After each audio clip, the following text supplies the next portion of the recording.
right. Hello, everybody. Hope you guys are doing fantastic. I'm doing great. It's a beautiful day, and I'm working nights this week, so I've got some days off. And Randy and I had the opportunity to talk about presenting this topic, which I think is an incredibly important topic.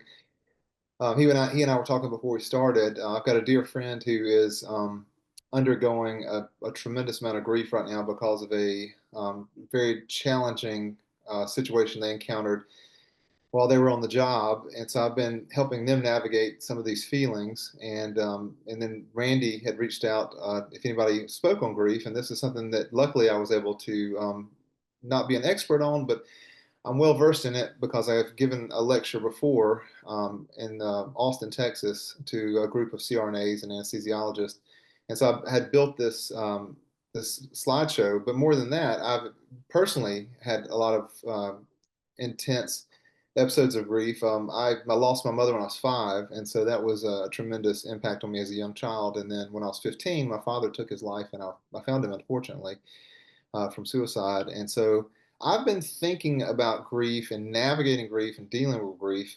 And then the year after that, I lost my best friend in a car wreck. We were in a car wreck, and we hit a family, and it killed everybody, but just me.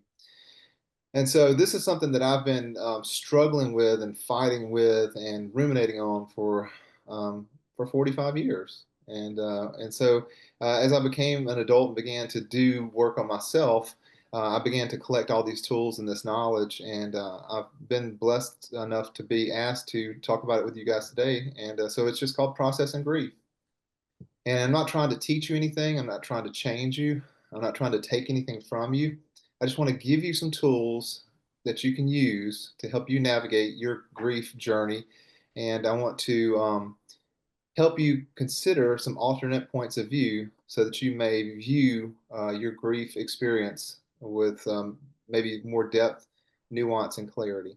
Yeah, and I think it's inevitable. We're all going to have to deal with these things, and we're not prepared for them because they usually are sprung upon us and they can be very traumatic. So thank you for taking the time. I think we all need to take the time to delve into some of these things and appreciate you taking the time. So if you would go ahead. Yeah, thank you so much, man. So I call this processing grief because that's what it is. It's a process. It's not something that happens overnight, and it's not something that ever goes away. It's a continuous process throughout our whole lives.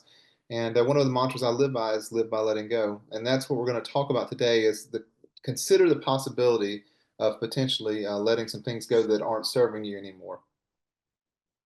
So my name is Rodney Overstreet. I'm a practicing CRNA here in Birmingham at UAB Med West, full-time call taking. I was in the OR last night at midnight doing an ectopic until about 2 a.m. Got some sleep, and here we are. I run a support group called Heal Our Healers. Please join us over at Facebook. We've got over 2,500 doctors, nurses, PTs, OTs, clinical clergy, social workers, and we're talking about some of the same things that we're talking about today. So when we talk about grief, a lot of times people think we are just talking about death, but it's not true. We're talking about all forms of grief. So it could be losing your job, it could be a cancer diagnosis, it could be a divorce, it could be alienation from a very close relationship that you're grieving. It could be financial hardship. There can be all forms and types of grief, and a lot of people think that the event occurs and then over time you get better.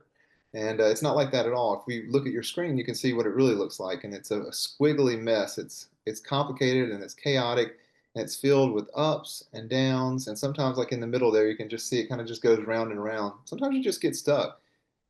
And maybe that's where you are today. Maybe you're stuck, and maybe you've been stuck for a week, a month, a year, 10 years, 30 years, your whole life. And maybe today I can help you get out of that squiggle and start working your way back down into that deep hole on your way out of it. That's the goal. So the first thing I want us to do is approach this with um, compassion for yourself, grace, and intention. And I just want you to close your eyes for 1 second, take some deep breaths through your nose, into your belly, and blow out, and just ask yourself for consent to deal with some difficult feelings and difficult memories as you begin to contemplate your own grief and your own journey. And after you've asked yourself for consent and you've intentionally entered into the space, we'll continue. I love this picture on the right because it shows what your plan is. And this is the way we want to do it, right? We just want to get on our little bicycle. We don't want to walk, we don't want to climb, we don't want to crawl through the mud, and want to get there. But in reality, it's full of all sorts of treacherous things. And this little guy on the boat, I usually think about there being piranhas or sharks in there too, because there's all sorts of psychic vampires that are gobbling at you when you're in these dark places. And we'll talk about those. Um, so today, this isn't like a rah-rah talk. Um, there's no hard and fast rules for this, but I do find that there are certain frameworks that you can utilize that can help you navigate grief. And I think one of those is Stoicism. I'm a huge fan of Stoicism. And Stoicism is a ancient philosophy that started with a bunch of guys sitting on the steps of these buildings, like the Acropolis with the large pillars, and those are called Stoa. And they called these men the Stoics because they thought about thinking. And they thought about suffering a whole lot. And they have a philosophy called amor fati, the love of fate. And so it doesn't ask you to like what's going on. It doesn't ask you to want what's happening, to happen, but it asks you to love your fate. So you literally love the thing that is occurring. You stop resisting and you lean into it fully. And you don't just lean into it with a hard heart. You embrace it fully. If you got a cancer diagnosis, great. You got you lost your spouse, great. And it's a massive challenge to adopt this idea. But Jocko Willink, the famous Navy SEAL who wrote the book Discipline is Freedom, and he has a great podcast, the Jocko podcast. He's got a little YouTube video called Good. And whenever they tell him that his Navy SEAL training was going to be cut, the funding was going to be cut, he'd say good. And whenever they told him that they weren't going to be deployed to a certain place, he'd say good, got more time to train. Whenever they told him that somebody, one of his number one operators, broke his foot or broke his leg, good, somebody else gets a chance to step up. And so it's this sort of philosophy that whatever happens to us, good. So we don't resist it. We acknowledge the reality of the situation and we lean into it with open arms. And so that's a big challenge, right? Yeah. The other philosophy that Stoics have that I really like is memento mori. And memento mori just means remember death. And so they ask us every night before we put our head on the pillow to acknowledge that we may not wake up in the morning. And they ask us that every morning we open our eyes and get up to acknowledge that we may not be laying our head back down on the pillow tonight. So it keeps us very aware of our mortality. It keeps us very aware of death, and it keeps us intimate with death. And that may sound a little dark or macabre, but death is just like birth. It's just a part of this process that we're involved in.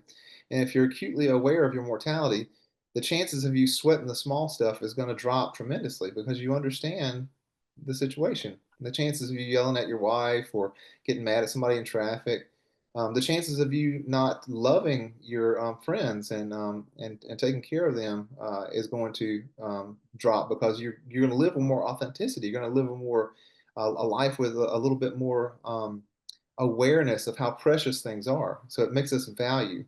Yeah, and I think that compressing this down into one day at a time sort of philosophy, right?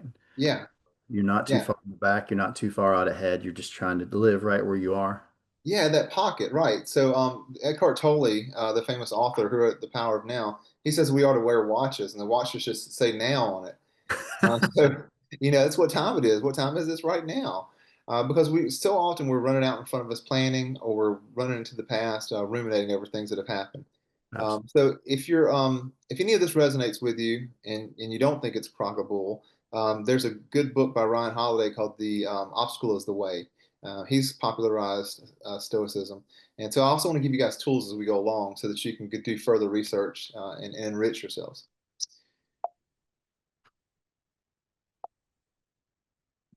There we go.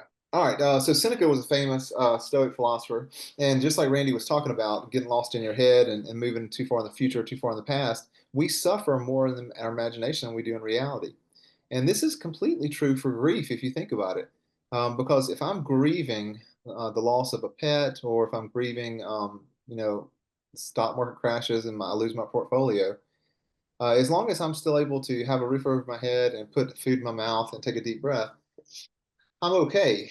But the grief, the profound sadness, the profound sense of loss, and all the physical manifestations that come from it are they arise from our thoughts about the situation. And so literally it's a prison inside of our head. It's a prison inside of our heart that maps itself onto our body with anxiety and with fear and with suffering and with pain. And so, if we can just be aware that a lot of the suffering isn't objective reality, it's just it's an emotional milieu that's being expressed inside of our mind, inside of our heart, inside of our soul. Yeah, I think we do. Again, connecting with others that have experienced the same kind of things, verbalizing things, because we can get stuck in between, and then our imagination can make things exponentially worse. Yeah. Yeah, it's not all in your head. I mean, a bad thing happened to you, and you did lose something. Something was taken from us, or something that we desire, greatly, is not with us anymore. And so, I mean, it's true that there is loss there, and it is true that it causes mental, emotional, physical, and spiritual ills. But just like that thing is existing inside of our mind and inside of our spirit, we can also do work inside of our mind and inside of our spirit to help ease those pains and to help healing occur. Just like we can tend to a wound on our body, we can tend to this spiritual or this emotional wound. And that's kind of the whole goal of today's lecture, is to talk to you about acknowledging that wound, having some interoceptions where we look inside of ourselves and we're very honest about what it feels like, what it looks like, how it's manifesting emotionally, physically, spiritually. And this is another school of philosophy that I find very utilitarian. This is the Buddhist philosophy of the second arrow of suffering. And basically, it goes like this: that pain and suffering are inevitable. You're going to fall down and get hurt. You're going to break up with a spouse or a girlfriend. You're not going to get the job that you want or get chosen for the team. But after the fact of that insult, we have the opportunity to not harm ourselves again. So the first arrow is the arrow that fate deals to us. It sticks in us, and we can't help that. But the second arrow is the arrow that we pierce ourselves with, and that's the arrow of rumination. That's the arrow of catastrophizing. That's the arrow of revisiting the situation over and over and over, and continuing to perpetuate the narrative of I'm not good enough, I'm not smart enough, I'm not worthy, I'm not lovable. And so the first arrow of pain is going to happen. And then that resistance to the reality of the situation, instead of surrendering to the reality of the situation, is the add-ons, is the second arrow, the third arrow, the fourth arrow. And you can see this person over here on the right is just worried, weighed down with, I can't do it, I'm not worthy, I must be perfect, I have to be perfect, nobody loves me. And these are all these add-ons that we put on ourselves, that we really, these are the things that we can deal with, and the inner engineering that we can bring to the situation to help lighten our load and allow a space for healing to occur.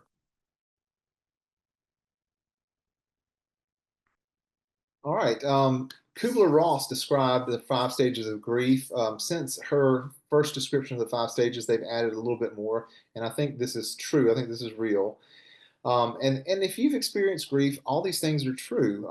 So the first thing is shock. Whenever they come in and tell you, that your family member didn't make it, maybe they were in the ER with chest pain and things were kind of looking bad, but they were still with you.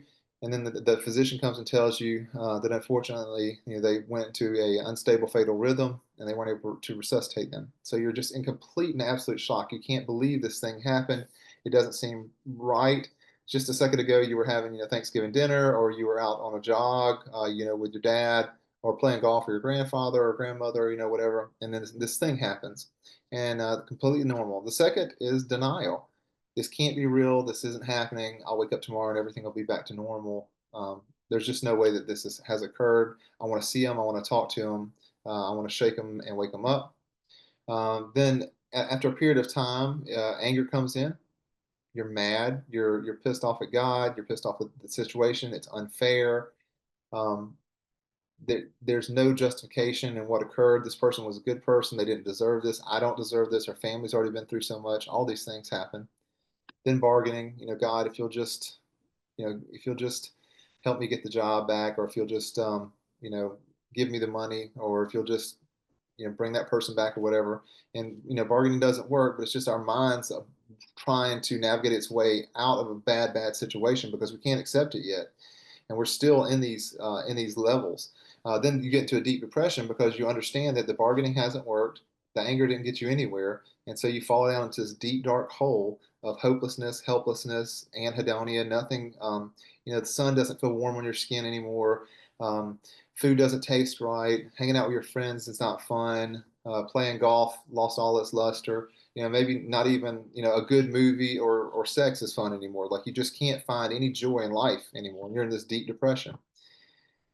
And then at some point, hopefully, we reach acceptance of the reality of the situation and we see that we're still here and we're still moving forward and it's still growing and that people still do care about us and love us. And we begin to see glimmers of hope. And then after that hope, we begin to process what occurred to us. And then we get this post traumatic resiliency. It's almost like a scar. And that scar tissue is tough. If you ever had a big scar tissue, that scar tissue is tough. Or if you've ever seen a broken bone, that bone grows a callus over it. It's a very strong callus. It's stronger than the original bone that was there. Same thing happens to us on a level of our soul and our spirit and our emotions. Once we navigate through this tremendous insult, you have this resiliency, this newfound strength, this new callus inside of your spirit, inside of your soul. So when you're faced with another difficult hardship, you can draw upon the lessons that you learned from the previous one that you've navigated, and there's a roadmap ahead for you. And so this work is really important work. It's fruitful work, and it builds skill at navigating grief in the future. And what's interesting about the stages of grief, they don't have to happen in the order I just told you. You can skip all around.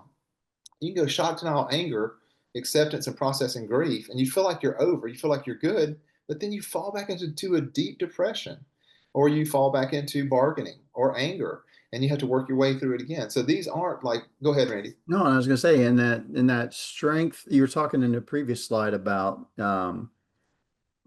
just good, bad Yeah, things happen, it's good. good.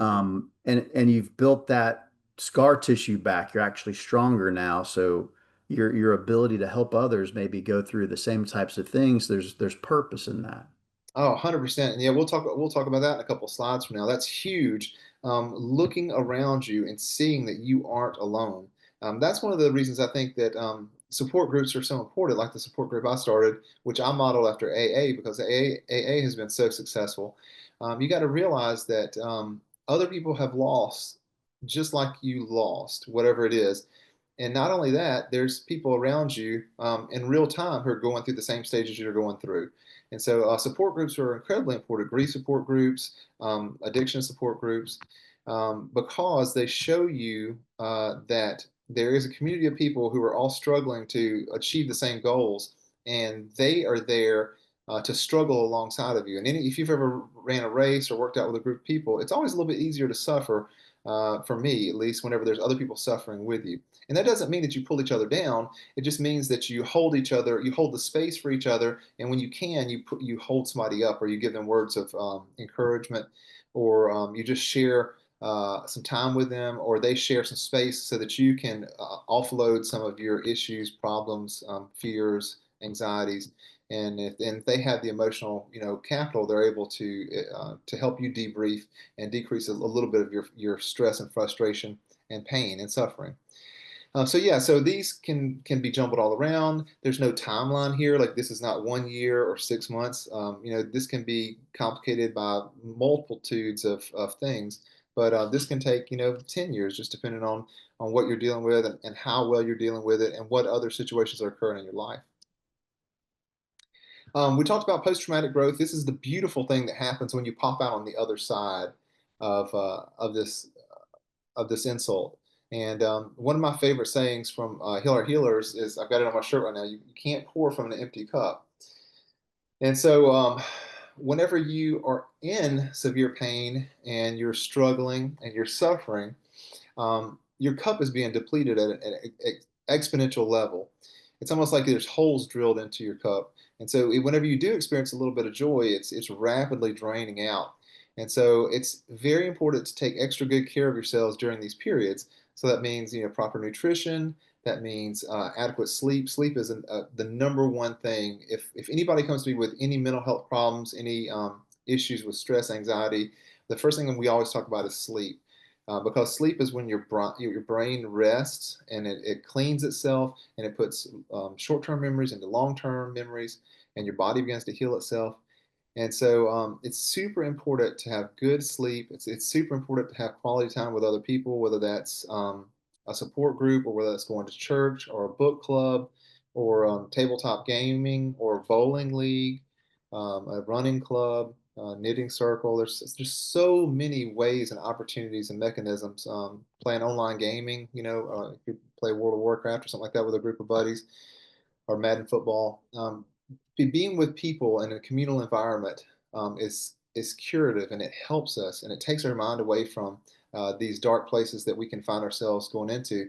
And it also just infuses us with a little bit of hope. This person's still doing well, and I know that they lost their wife to cancer 6 years ago, or this guy has got PTSD from Iraq.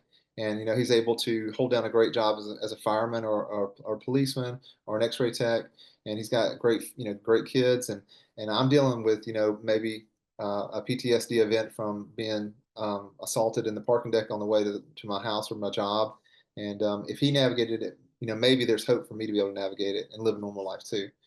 So it's just really important to engage yourself in community. Yeah, and I think is I would extend that to business leadership. I think in particular as people work more remote and from home and things, it's important for business leaders to understand that the mental health of your employees are important. And so getting together, connecting with each other, making sure, it behooves a good business person in my mind to make sure that their employees' personal lives to some Yeah, degree. We didn't used to, that used to not be a thing. I remember, yeah, growing up that, there was a distinct hard line between the relationship that you have with your employees. I just don't think that yields effective healthy employees. I think it's important to go that extra mile and make sure that, especially if you're working in a remote environment, that you have people that you make time for to connect with your employees, make sure that their home life is okay. Provide yeah. yourself, you may be someone they feel comfortable talking to, so I think that all that stuff is important too.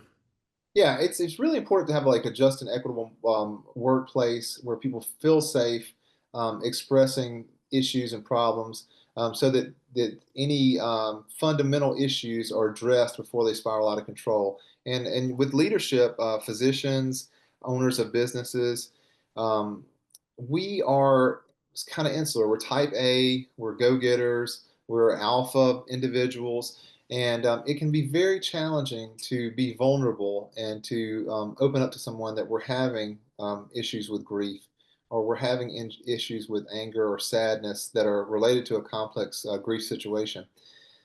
But there's no way that you can begin to heal and that you can address those core insults unless you are honest with yourself about the pain that's there, and honest with another individual. It doesn't have to be a subordinate. It doesn't have to be even a colleague. It can be a clergy member. It can be a counselor. It can be um, just a trusted friend or your spouse. But you need to find somebody to talk to and let them know, look, I'm not quite okay. I'm not in a bad place. I'm not in trouble, but I'm not where I want to be. So that brings about mindfulness. Mindfulness is literally being an astute observer of yourself. And so when I'm teaching people about mindfulness, I teach mindfulness, meditation, breath work, a little bit of energy work, qigong, a little bit of EFT, which is tapping, which we'll get into at the end of this. A lot of this is just about checking in with yourself. And so the number one way I teach people who've never done it before, because we're all healthcare providers, we're all clinicians, we're all scientists, is to think about sitting in front of yourself, and the person sitting in front of you has got on your lab coat, your stethoscope, has a pen and paper, and is just taking notes. They're the dispassionate observer. And so it's really important for us to just spend some time with ourselves, looking at our thoughts, looking at our beliefs, looking at our behaviors, and that careful consideration of our internal monologue and how well we're doing self-care practices can help us gain a lot of insight about the things that we can do to start moving ourselves in a more healthy and positive direction. The meditation that I recommend is Vipassana meditation, Vipassana. It just means to see clearly. So it means to be the witness to yourself. And there's no mantras. There's no, you don't have to sit any certain way. You don't have to hold your hands in any certain weird way. You just sit quietly and close your eyes or stare softly into the distance, 5 or 6 feet. Go to your breath, and the breath is just an anchor to bring us back to our now. Remember, the only time we have is now. And we just watch ourselves think. And when you acknowledge that you're thinking, whether it's rumination because you're stuck in the past about missing somebody and not feeling whole and feeling that loss and pain, or if it's catastrophizing about the future, like I don't know how I'm going to start this business now because my investors pulled out, or I can't hike the AT now because they had to take my leg off or whatever. Whatever that thing is that you're gaming out into the future, you just realize that I'm lost in time, and you realize that I'm not in the now. And so you catch yourself thinking, take a deep breath, offer yourself compassion, grace, and come back to the moment, come back to the now. And so these little times that we set aside for ourselves where we're engaged in Vipassana meditation and we are aware of ourselves, ruminating, catastrophizing, list making, daydreaming. I'm a huge daydreamer.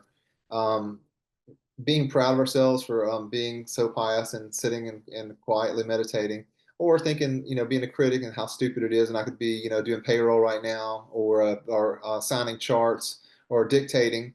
Um, you realize that you have some level of of of problems in your brain. The meditation masters talk to it about us being shackled to a drunken monkey, and the drunken monkey is always chattering at us, right, and distracting us.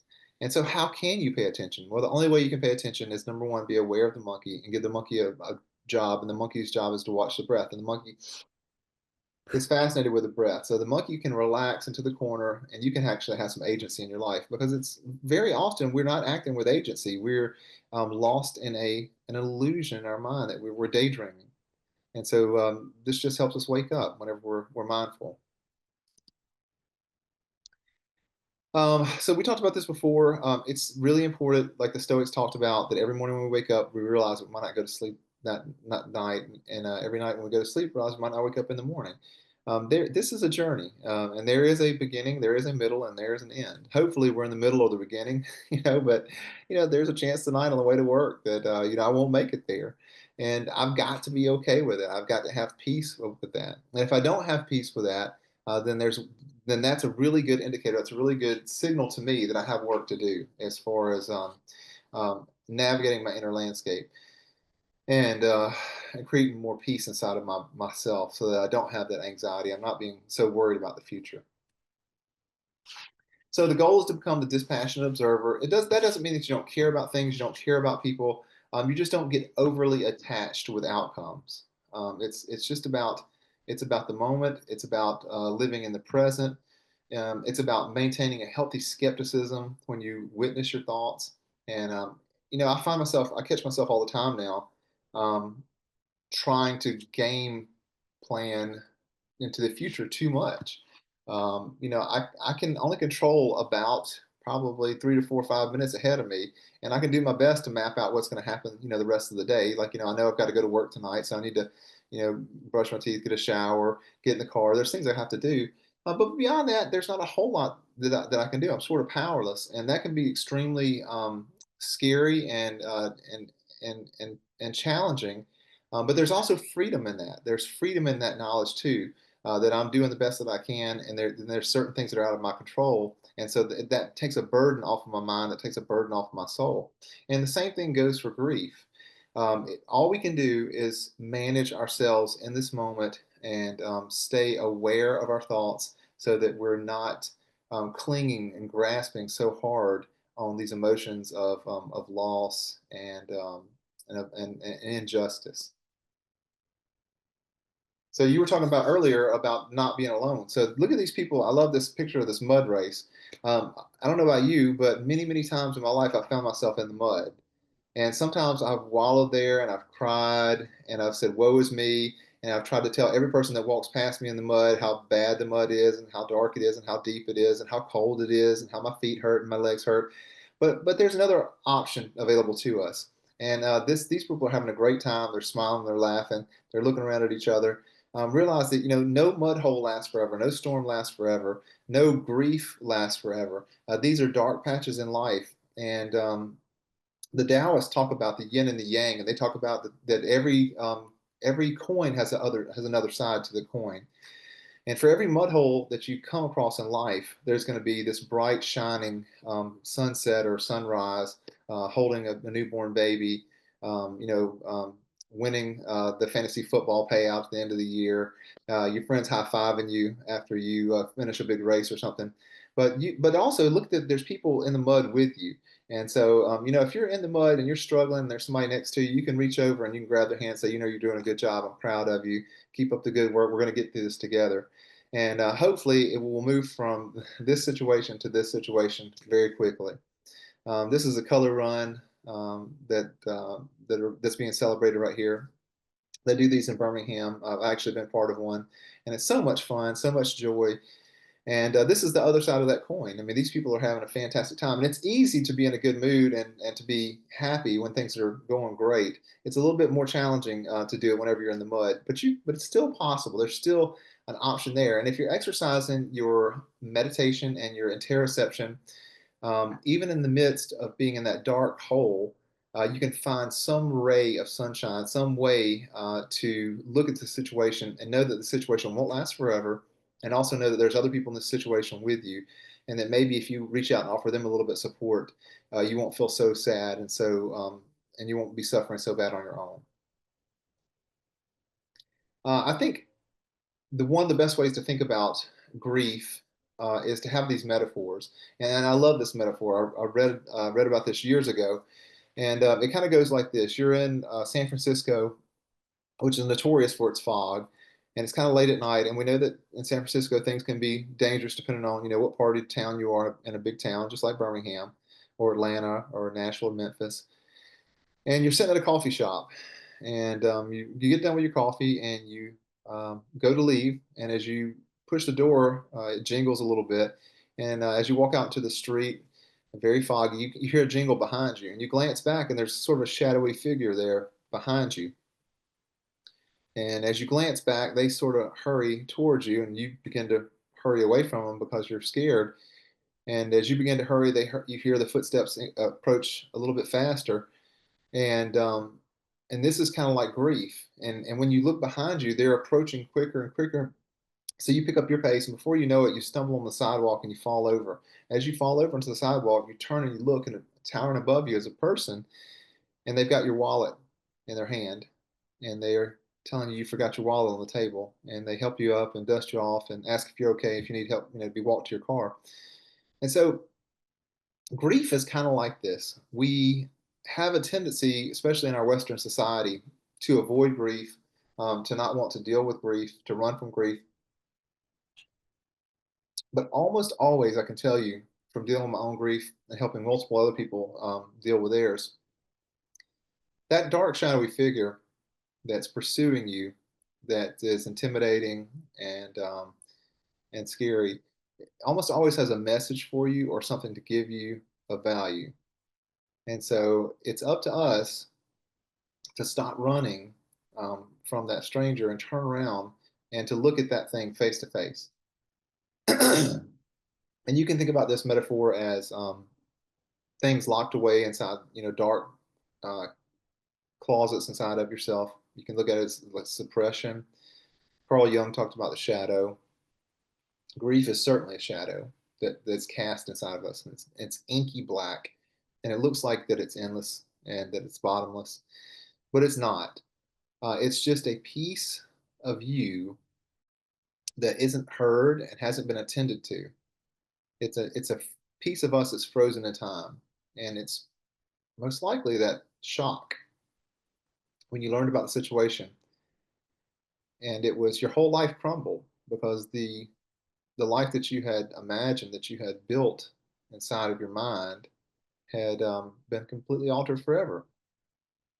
And whenever we hear about shock, we have a strong emotional reaction. And we know from PTSD that massive releases of epinephrine, norepinephrine, and cortisol inside of our bodies create this milieu for memories to be cemented strongly. Excuse me.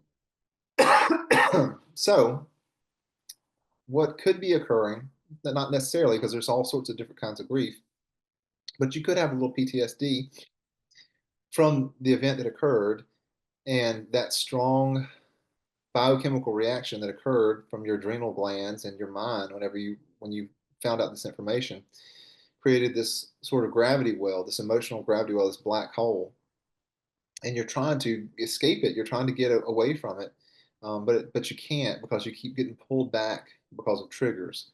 Maybe it's the squealing of a car tire. Maybe it's a certain smell that you smelled whenever you walked into the emergency room or the ICU, or the flowers whenever you walk to the funeral home. There's all these different things. It's such a complex issue, and there's so many different ways that triggers can manifest themselves. Um, but all of those point to this stranger, this place inside of you that hasn't felt heard or seen or attended to. And so that's what we're going to attempt to do today is to attend to this stranger, attend to this dark place. Any questions about that? Yeah, I was going to say, do you find that the stage of denial, that this is kind of where you are at that page? It's early, really early on in in that process where that seems to be maybe the most prevalent part to get past, because the stranger seems to be in that denial phase where you're not recognizing, or you're suppressing it, maybe. That's a good question. For sure, that is definitely a place of not dealing with the issue. But there's also the anger issue, where there's also um, the bargaining, where like let's say you trip on the sidewalk and you finally do turn around and you're like, "Don't hurt me, I'll give you anything, just don't hurt me." I mean, so there's all these different phases or aspects of us trying to deal with the shadow, of us trying to deal with this psychic black hole um, that we are afraid of exploring, and they're all it's just an illusion, um, because the bad thing that happened to you, and it wasn't fair, and it wasn't right, and there was injustice there, and we all wish that it could have gone a different way, but objectively, that thing did occur, and the only way to get past it is to go through it. The only way to get to the other side of your grief is you have to walk through that dark hole. You have to embrace that stranger. You have to engage with it. And so that brings us to this next metaphor, this next idea. So, whenever I was talking about this a few years ago, I got into a really side branch of hostage negotiation. I thought, well, this is perfect. Because really, what are we doing? I mean, once we acknowledge that there is that stranger, once we acknowledge we are being held hostage by an event, a feeling, an injustice, an issue, we have to find our way out of it. And the cool thing is hostage negotiations have a 94% success rate. And the more you do it, the better you get at it. And so, how do we negotiate with this hostage, this feeling inside of us that's holding us hostage? We have to ask questions to understand the wants and desires of the quote unquote bad guy. So the bad guy is the stranger. The bad guy is that dark gravity well. The bad guy is the event that occurred to us that's holding some aspect of us in the past hostage, and we have to begin to attend to it. So we have to very gently begin to acknowledge that that event occurred, and we have to turn and face the event, and we have to begin to follow the breadcrumbs back to the initial event, and we have to figure out, what is it trying to tell us? What message is there inside of this locked place and part of us? And that is the interoception part, where we began to be curious. Instead of being angry, instead of being hurt, instead of being super sad, we try to breed some form of curiosity. And this is the alternate point of view I want to, you know, pre- present to you so that you can potentially adopt it. Excuse me. Instead of focusing on what you might lose, so I might get more sad, I might get more angry, I might get more hopeless. I may become self-destructive and want to hurt myself. You know, self-annihilation. Focus on what you may gain. I might get a deeper understanding of why I feel the way I feel. I might be able to use all the lessons and insights that this person gave me in my life with my children, with my mentees, instead of just being such a grumpy stick in the mud. You know, I might be able to give the love this person who passed gave me. Excuse me, I'm so sorry. That's okay. So there's all these gifts that we can bring um, if we can get past the grief. And so think about what you may gain if you can get over your grief, if you can work your way through the grief. And you want to bond with this part of you because usually the person that's holding you hostage is a version of you. Yeah, it's a 12-year-old, it's a 25-year-old, it's a 33-year-old that was divorced, or um, it's just a piece of you, an aspect of you that was terribly, terribly distraught, sad, shocked, upset. And once that part of you, that aspect of you feels attended to and heard, then it can begin to unload and relax and be peaceful. And then you create a space for healing to occur, for us to navigate our way out of this hole. Now, for that to occur, both sides have to give something up, right? There has to be a compromise. And so you just have to ask that person, what does it need? And the person may need just to be heard. The person may need for you to tell that story because maybe that story feels like it needs to be told to other people. Or for me, maybe you need to start a support group because I feel like this support group grew out of my grief of my father taking his life when I was 15. I honestly feel like that was the genesis of you and I talking today right now. And so I have to honor that that compulsion from that aspect of me. And then once I've done that, my trapped version of myself, that stranger, that dark hole, begins to relax and soften because it's said I was seen, I was heard, I was acknowledged, I was considered, and now the individual is paying me the dues. They're performing in the places that I need to feel attended to so that I can relax and I can let go. And it's almost like, dry ice, how dry ice sublimates into a fog. And once you get to that place and acknowledge that aspect and you submit to its desires and you come to an agreement that both parties can agree to, that hurt place just fades off into the fog.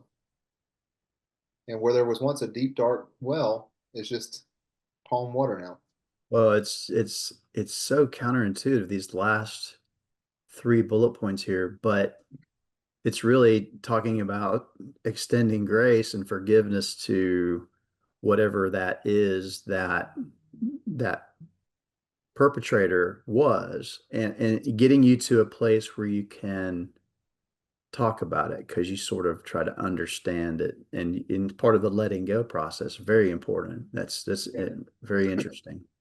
And maybe it's, having to volunteer at like a battered women's shelter if you were a victim of abuse. Or, maybe it's, fostering a kid if you were a foster kid. There's all sorts of things that you are going to have to come to terms with that you're going to have to negotiate inside of yourself so that the price can be paid so that the playing field can be leveled and then you can begin to navigate your way out of this situation. When you And turn it's not always as complicated as that. and you're turning something that was meant to maybe destroy into a strength that can be useful to others. So it's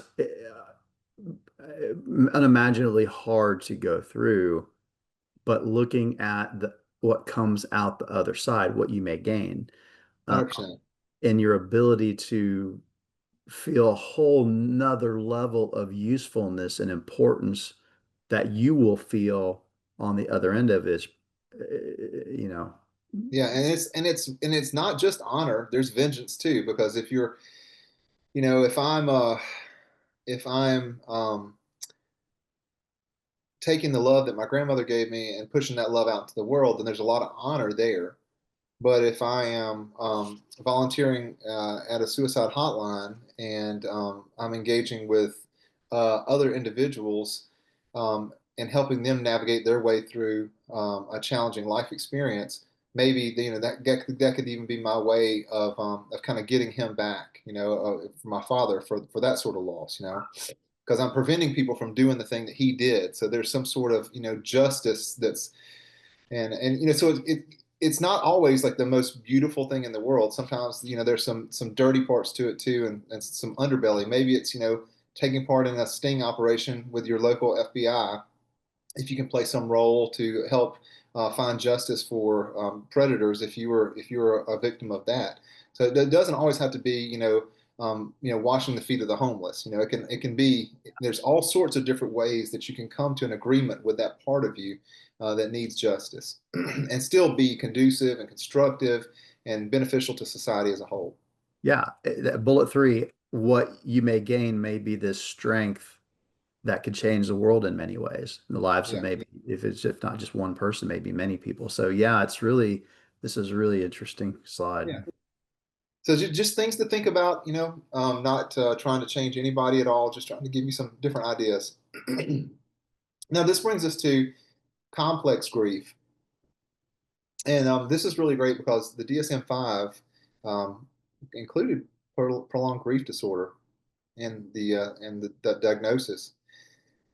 And so modern medicine and science is acknowledging that some people get stuck in these cycles for a very long time. And even the most recent DSM-5 TR includes it. But this is where the suffering from grief lasts a year and it impacts your daily life for over a year. This is a severe situation.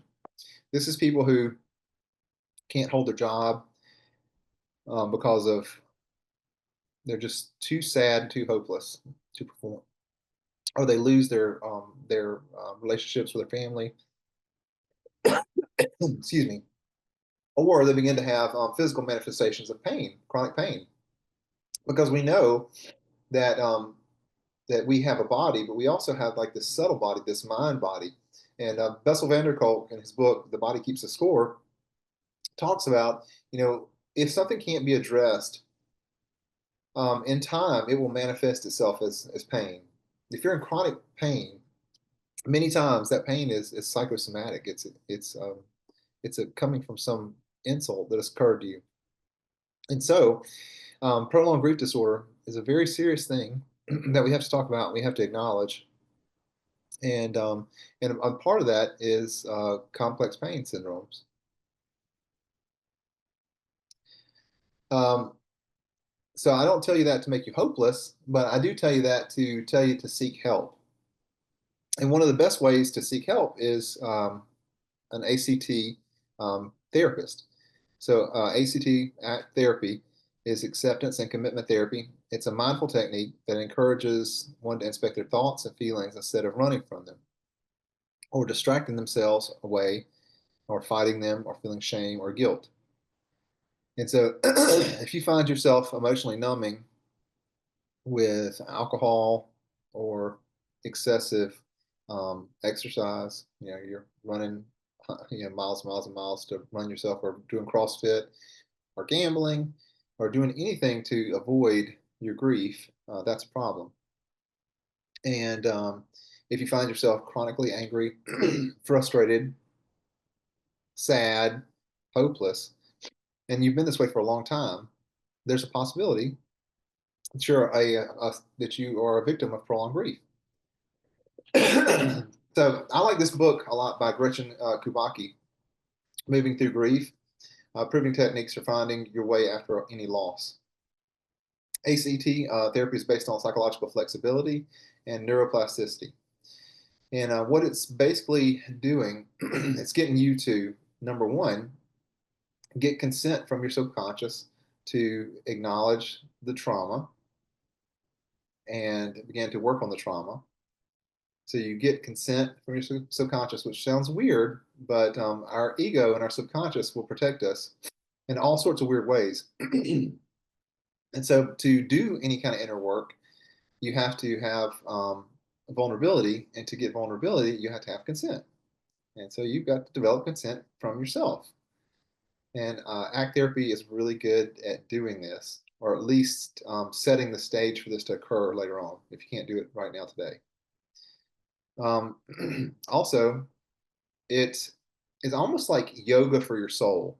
So yoga helps us get more physically relaxed and flexible, and ACT therapy helps our soul and our spirit develop more flexibility. So maybe you've had a bunch of rigid beliefs.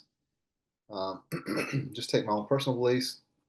I wasn't lovable. I wasn't good enough, and my father took his life because I was a failure. And maybe I've held this rigid belief for a really long time, and I don't want to let this belief go because this belief has helped me navigate the last, let's say, 35 years. Well, a good acceptance commitment therapist can help me, first of all, acknowledge that there's that belief there that I've never even acknowledged because it's been hiding because I haven't assessed myself, addressed myself, looked inward. And then they're going to help me develop the possibility that this is not objectively true, that there were some other confounding variables, like my father had his own guilt, shame, anxiety, his own issues that he was working with. And it really wasn't about me at all. He was just suffering, and maybe he had mental illness superimposed on that. And his decision was just an act of mercy on his own life because of his suffering. And so it just introduces possibilities for us to assess.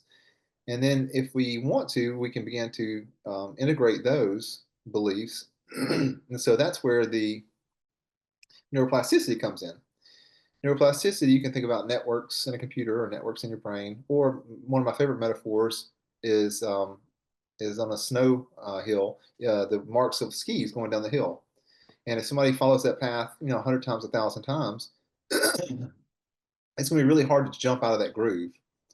And if you've been in a certain groove for a really long time because you've had a core belief, whether it's preposterous or whatever, you're going to continue following that groove. And a good ACT therapist is going to help you put down a new, fresh coat of snow in your mind so that you can take new paths and build new paths. And then they're going to give you homework to help you keep following those paths over and over and over. And what fires together wires together. And if you drive new traffic through a new groove, those connections, the synapses are going to grow stronger. And so those beliefs are going to grow stronger. And so it's going to be easier to accept those. So that's ACT therapy. It's centered around core beliefs, core values, which is the blessing and the curse, because initially you may have some false core beliefs that you've got to challenge.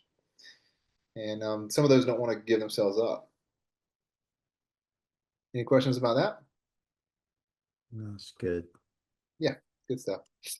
All right. So today we're going to do a little therapy system called EFT. And I like this a lot because you can do it all by yourself. It's completely free.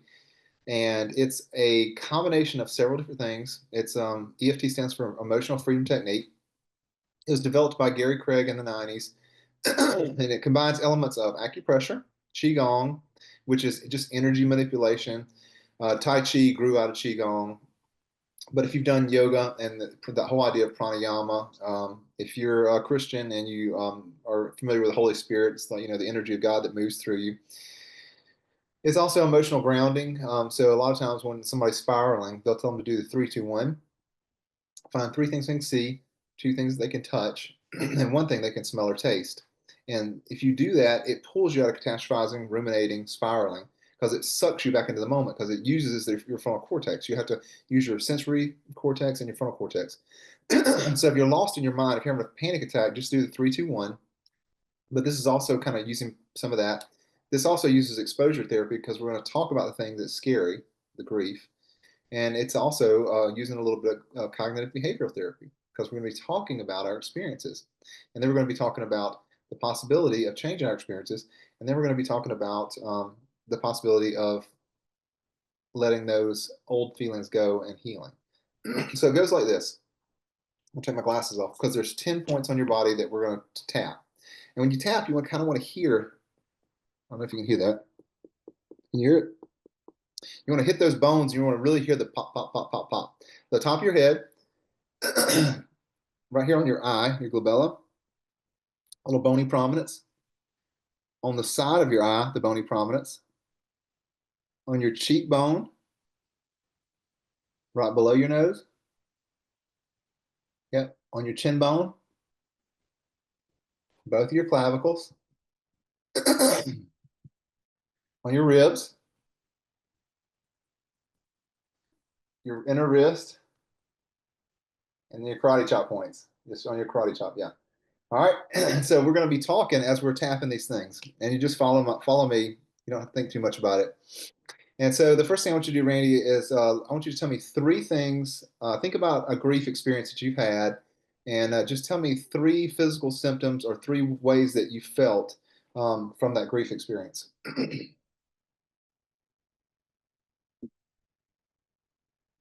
You're muted, by the way, brother. Yeah, that would help. So I would think it's probably the loss of my grandmother and my father the past couple years Okay. and how I felt. In your body, what did you feel? Yeah, I think for me, it was a lot of just, I felt it physically because I tend to keep things inside more. And Yeah. so a lot of it was muscular, back of the neck, uh, Yeah. headache, Yeah. stomach, you know, Yeah. just a lot of physical pain. And Yeah. because the older I get, the more I realize what stress does physically to your body. Yeah. The body keeps a score. So we got neck, headaches, stomach pain. Now, emotionally, what did it feel like?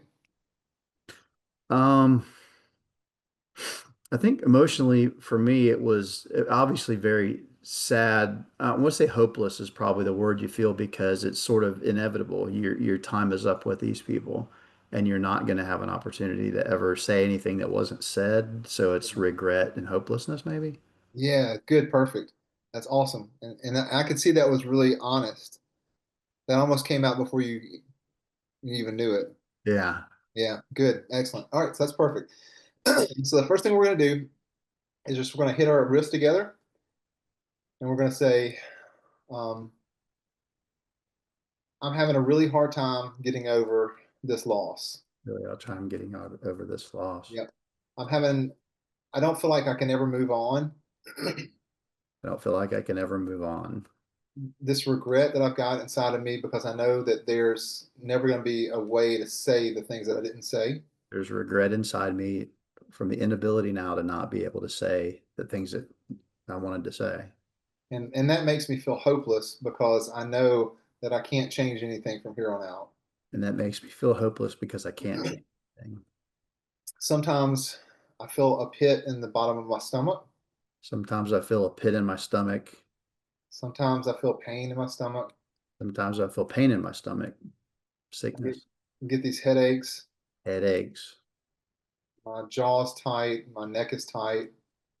jaws tight, neck is tight, There's just pain, and it's emotional pain, but it's also sadness, and it's also just pain in my soul. pain, emotional sadness deep in your soul. So I'm going to tap on top of her head. This loss seems like too much. This loss seems like too much. On the eye, the pain in my stomach, the pain in my neck, the pain in my head is too much to bear. Pain in my stomach, neck, and head is too much to bear. Side of your eye. I miss them so much, and there's so many things that I wanted to say. Miss them so much, and there's so many things I wanted to say. Below your eye. My heart feels like it's broken into 1,000 pieces. My heart feels like it's broken into 1,000 pieces. Over your under your nose. Sometimes I don't feel like I can breathe. My breath gets caught in my throat. Sometimes I feel like I can't breathe, um, a lump in my throat. Yeah. On your chin, this loss is not fair, and it just feels like there's too much to bear. This loss is not fair, and it feels like too much like to bear. On your shoulder, on your clavicles, there's a heaviness that falls around my body, There's a heaviness that falls around my body, and there's a hole inside of me. and there's a hole inside of me. Ribs tapping, wrist. It's not fair. It's not fair. It hurts too much. Hurts too much. There's a place inside of me that I just can't get to. There's a place inside of me I just can't get to. A place that needs healing, but it doesn't feel safe right now. Doesn't feel safe right now, that feeling. Yeah. Karate chop. Karate chop one. All right, now we're going to run through this again and we're going to talk about the possibility, okay? All right, top of your head. I'm going to take deep, slow breaths and I'm going to think about the love that I had for these individuals. Think about that. Yeah. I'm going to tap right here on my upper forehead and on my eye. And I'm going to think about these people and I'm going to think about how much they loved me. Think about how much they love me. Yeah. I'm going to think about all the wonderful times that we had together. Think about the wonderful times we had together. Yeah. And even though I miss them so deeply, Even though I miss them so much, I know that they would want me to be happy. I know that they would want me to be happy. I know that they loved me deeply. I know that they love me very much. Absolutely. And I know that they gave me so much. And they did give me so much. And I know that I gave them so much. I know that I did give them so much. And we shared some amazing memories. We did. Absolutely. And even though my heart hurts and breaks, Even though my heart hurts and breaks, and there's been a million pieces lying all over the place for such a long time, and there has been a million pieces for a long time, I'm going to call those pieces back to me. I call those pieces back I'm going to call them back to make a whole, complete version of me to make a whole, complete version of me. because I deserve to be whole and complete. That deserve to be whole and complete, and they would want that too. That's exactly right. They would want me to be whole and complete and full of love. And one more time, I'm going to take all of that love and that beautiful heart that's completely put back together. Take all of that love and all of that and put it back together. And now that it's completely back together, I'm going to wrap it in a big layer of love and care and compassion. Take it all back together and wrap it up. And I'm going to see it glowing dark red and growing and growing and growing like the Grinch's heart. Yeah, new growth, growing. Yeah, And it grew 3 sizes too big. it grew 3 sizes too big. I'm going to let all of that love spill out around my body. Let all of that love spill out around my whole body. And I'm going to let that love spill out into my family. I'm gonna spill over into my family, And I'm going to let it spill out into my community, my church, my workplace, community, church, workplace, friends, everyone I come in contact with, everyone I come in contact with. because I know that's what my family would want. I know that's what they would want, my And family. that's what I want. That's what I want. And that's what I deserve. That's what I deserve. I deserve absolute freedom, absolute peace, and absolute Absolute, love. absolute peace. Now I want you to hold your arm real tight around your wrist. Take a big deep breath and say peace. Peace. Just relax. Give yourself a moment to feel those feelings, to feel what you felt as you talked about it, as you dealt with it, and as you brought all those pieces back together. Think about your lost loved ones. Think about the things that you still carry with you today, and all the blessings that you have, and everything that was invested in you, and feel a deep sense of gratitude. Take a big deep breath and let it out. And purpose, Yeah. even in the loss. Yeah. So that's what's coming to you. Is that what's coming up? Yeah, and carrying them forward in me because they are a part of me. That's right. And they're not gone. There might be physically gone, but there's lots of aspects of them that they're moving through you.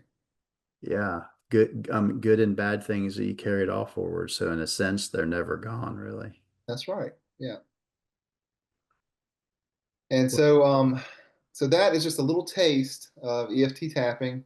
It's a great way of getting you into the moment, like deliciously into the moment. You can't be anywhere else whenever you're tapping because you're hijacking your sensory cortex. You're hijacking your Broca's area, the vocal context part of your brain is manufacturing words and you're making sounds. And there's an intention that you've brought here, and you're also utilizing, the love of God or prana or chi, whatever you want to call it.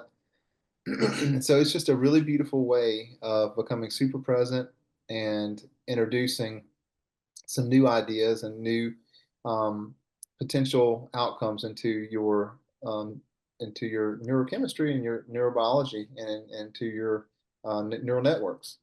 The level of relaxation that that just gave me at the same time, whether it was the verbalizing those things or the tapping itself, it's very relaxing. Yeah, I totally agree. It's easier to let go and to actually say things. And this it stacks. You can do it again, and you would feel even more calm and relaxation and peace. And so this is something that I teach and I highly recommend for people. And I included a link on the resources page at the very bottom of one of my favorite practitioners. But you can just Google EFT tapping for anxiety, for depression, for anger, for chronic pain, for childhood trauma, for sleep. And there's amazing guided teachers on YouTube who can guide you through it. I was going to say, because that's sort of like one of my next questions had to do with like interventions, healthcare team, even family members. Are these the type of things that they could use with each other? Yeah, for sure. The biggest part of tapping is anybody can do it. There's 10 meridians, but you don't have to do all 10. But the number one is you don't run from the symptoms. You are very honest about what you're experiencing. I am hopeless. I am scared. I am angry. I am broken. You just say the things that you feel, the honest truth. I'm not lovable. I'm irredeemable, whatever. You become super honest about the core belief that you are presently in, the place that you are. Then you tap again on, even though I'm in this place, even though I feel this way, even though these thoughts are coming up inside of me, even though this pain is manifesting on me, I am open to the possibility that there is a better way, another way, a healthier way, a friendlier way, a kinder way, a more compassionate way. And then you go through one more time with, now that I have released, now that I have accepted, now that I have loved, now that I have decided to create a new reality, that I've decided to, and then once that's done, you take a moment, you breathe, you intercept again, see if there's a change in your inner landscape, have gratitude for that, and you may need to do it again and again and again, and you just and these things stack. Yeah, it's It's good. just normal people with normal problems helping normal people with normal problems. Yeah, that's very practical. Thank you. Yeah, absolutely. I hope this helped. There's lots of great information on Buddhism and grief and loss, Stoicism and grief and loss. The Obstacle is the Way by Ryan Holiday. Um, Change Your Thoughts, Change Your Life, Living the Wisdom of the Tao by Dr. Wayne Dyer. Mhm. Taoism is incredibly beautiful when it comes to grief. They talk about flowing like water. When water meets an obstacle, it doesn't froth and seethe. It's calm and peaceful and placid until it builds up enough to go over it, or go under it, or go through it. If you put water in a square vessel, it's square. If you put it in a round vessel, it's round. Huh. Yeah. Excellent. Well, thank you for this presentation and for the support group that you have and Yeah, for just helping our listeners, there you go. Gotta refill your cup. So There important. you go. Please support our mission to improve quality of patient care through education. Join us, follow us, and share this content with family and friends.